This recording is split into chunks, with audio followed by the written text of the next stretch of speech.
Hello बच्चों, तो चलिए इस प्रश्न को पढ़ते हैं। समाकलन एक्स स्क्वायर बटा ए प्लस बी एक्स का स्क्वायर डीएक्स का मान है। विकल्प ए एक्स स्क्वायर बटा बी गुणा a plus B x plus 2/b square गुणा एक्स प्लस सी। विकल्प बी माइनस एक्स स्क्वायर बटा बी गुणा a plus B x plus 2/b square गुणा एक्स माइनस ए बटा बी गुणा लॉग ए plus B x plus c. विकल्प C minus x square बटा b गुणा a plus B X minus 2/b square गुणा x minus ए बटा B log ए plus B x plus C. और विकल्प डी इनमें से कोई नहीं। तो यहाँ पे देखो हमें इस समाकलन का मान बताना है। तो प्रश्न में आगे बढ़ने से पहले इस प्रश्न से संबंधित जो मुख्य अवधारणा है उसकी हम चर्चा कर लेते हैं। तो देखो मुख्य अवधारणा, हम यहाँ पर देखो खंडशः समाकलन के बारे में जानते हैं कि u गुणा v के रूप में अगर दो फलन लिखे हुए हैं और हम u को पहला फलन और v को अगर दूसरा फलन बोल रहे हैं तो इनका हम समाकलन ऐसे कर सकते हैं। u समाकलन में क्या हो जाता है, v का समाकलन, ठीक है, x के सापेक्ष माइनस में यहाँ पर देखो समाकलन में u का अवकलन x के सापेक्ष और v का समाकलन x के सापेक्ष, और इस पूरे पद का हम कर देते हैं समाकलन x के सापेक्ष। ठीक है, ये होता है खंडशः समाकलन। अब यहाँ पे देखो हम ये निश्चय कैसे करें कि पहला फलन किसे बोलना है और दूसरा फलन किसे बोलना है। इसके लिए हम आइलेट का सहारा लेते हैं। तो आइलेट नियम में देखो आई का मतलब होता है प्रतिलोम त्रिकोणमितीय फलन, एल का मतलब होता है लघुगणकीय फलन, ए का मतलब होता है बीजगणितीय फलन, टी का मतलब होता है त्रिकोणमितीय फलन और ई का मतलब होता है जो चरघातांकीय फलन है। ठीक है, तो आइलेट में जो अक्षर पहले आता है वह अक्षर जिस फलन को सूचित करता है उस फलन को हम वरीयता देते हैं। ठीक है, तो यहाँ पे देखो हमारे पास में जो समाकल है उसको हम एक बार के लिए आई बोल लेते हैं। तो आई बराबर में क्या है, एक्स स्क्वायर बट्टा में ए प्लस बी एक्स का स्क्वायर है। तो इसको हम ऐसे लिख सकते हैं एक्स स्क्वायर गुणा में 1/a+bx का स्क्वायर, और इसका समाकलन करना है। तो अब हम क्या करते हैं, एक्स स्क्वायर को तो हम पहला फलन और 1/a+bx के स्क्वायर को दूसरा फलन बोल लेते हैं। तो हम यहाँ पे देखो खंडशः समाकलन लगाते हैं। तो पहले एक्स स्क्वायर वैसा का वैसा रहेगा। अब देखो 1/a+bx के स्क्वायर, इसका अगर हम समाकलन करते हैं यहाँ पे साइड में देखो, इसको अगर हम I1 बोल लें, इसका समाकलन कर लेते हैं तो 1/a+bx का स्क्वायर है। ठीक है, तो इसका समाकलन करेंगे तो इसको कैसे लिख सकते हैं, a+bx इसकी घात माइनस का 2। अब यहाँ पे x की घात n वाला सूत्र लग जाएगा क्योंकि ये तो रेखिक फलन है।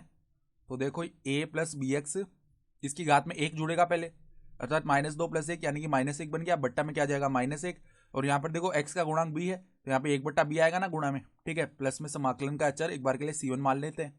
ठीक है, तो ये बन चुका है। तो अब हम क्या करते हैं, यहाँ पे ये जो मान आया है यहाँ पे देखो माइनस ऊपर लगा लेते हैं, और ये जो घात वाला पद है इसमें -1 घात है, यानी कि पद जो है बट्टा में आके इसकी घात 1 बन जाएगी। ठीक है, तो क्या बन गया, एक्स स्क्वायर, देखो यहाँ पे माइनस आगे आ जाएगा, फिर बट्टा में b गुणा में a+bx ये बन गया। ठीक है, फिर माइनस में देखो समाकलन, यहाँ पे एक्स स्क्वायर का अवकलन करेंगे अब, तो 2x आ जाएगा, तो 2 को तो बाहर निकाल देते हैं और x यहाँ पे लिख लेते हैं। बट्टा में देखो यही पद वापस से बनेगा इसका समाकलन करने पर। ठीक है, तो यहाँ पे देखो आगे प्लस बन जाएगा।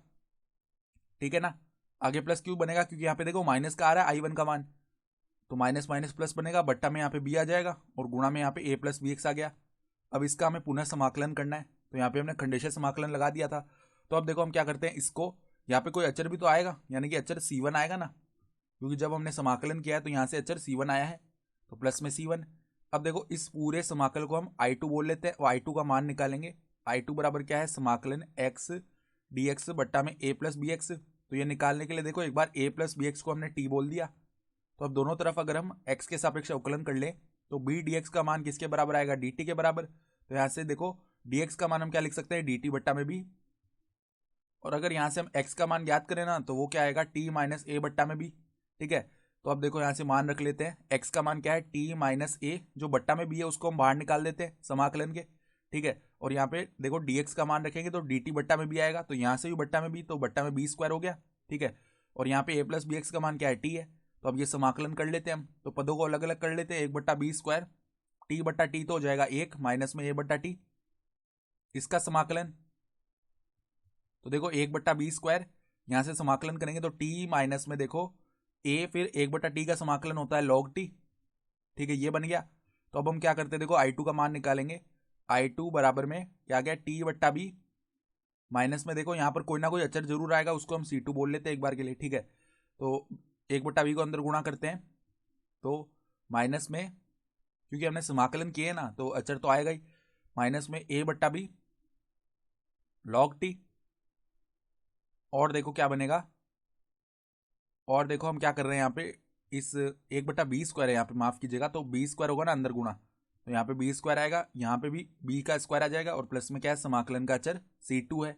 ठीक है, तो अब हम क्या करते हैं, यहाँ पर t का मान रख लेते हैं, तो a प्लस में bx, ठीक है, बट्टा में b² है, माइनस में a/b² log a plus bx plus में c2। तो अब देखो a/b² यहाँ से पदों को अलग अलग कर लेंगे, a/b² प्लस में bx/b², तो x/b बन जाएगा। ठीक है, माइनस में a/b² और यहाँ पर log a plus bx plus में c2। तो अब देखो ये पद a/b² और ये पद c2 ये मिलाकर एक नया अचर बना लेते हैं जिसको हम k बोल देते हैं, तो x/b माइनस a/b², ठीक है, गुणा में क्या है log a plus bx plus में आ गया k। अब हम क्या करते हैं, i2 का मान रख लेते हैं i में, तो i बराबर में देखो क्या आ जाएगा, माइनस क्या चल रहा है पहले तो यहाँ पर i का मान -x² बट्टा में b गुणा में a प्लस bx। ठीक है, फिर देखो i का जो मान आया था ना उसके अंदर 2/b गुणा में था, तो 2/b को गुणा करेंगे इस पूरे पद से, तो हमारे पास में देखो क्या बनेगा, पहले तो प्लस में 2x बट्टा में b²। ठीक है, फिर देखो यहाँ पे माइनस में 2a बट्टा में क्या आ जाएगा, b की घात 3। ठीक है, क्योंकि 2/b गुणा होगा इस पूरे पद से, log a प्लस bx है, log a plus bx plus में क्या आ जाएगा k/b, और प्लस में देखो यहाँ पे जो अचर है वो क्या चल रहा है, c1 चल रहा है प्लस में, तो प्लस में c1। अब c1 प्लस में k/b को मिलाकर हम नया अचर c बोल देंगे। ठीक है, तो क्या आ गया देखो, -x² बट्टा b गुणा में a प्लस bx प्लस में इन दोनों पदों में से अगर हम 2/b² को बेनिश निकाल लें तो यहाँ पर x माइनस देखो क्या बचेगा, x माइनस अंदर क्या बच जाएगा हमारे पास में a/b बच जाएगा। ठीक है, और log a प्लस bx। ठीक है, और यहाँ पर जो अचर आएगा उसको हम c बोल देते हैं, यानी इस 2/b² को बेनिस्ट निकाले जाने के बाद जो अचर बचेगा, या फिर यहाँ पर ब्रैकेट लगा लेते हैं तो इस पूरे पद को हम c बोल देंगे। ठीक है, तो ये आ गया हमारा उत्तर। तो अब अगर हम विकल्प देखें तो यहाँ से देखो हम देख पा रहे हैं कि जो विकल्प बी है वो हमारा सही विकल्प हो गया। ठीक है, तो ये हमारा उत्तर आ जाएगा। तो आशा करता हूँ कि आपको ये प्रश्न समझ में आया होगा। धन्यवाद।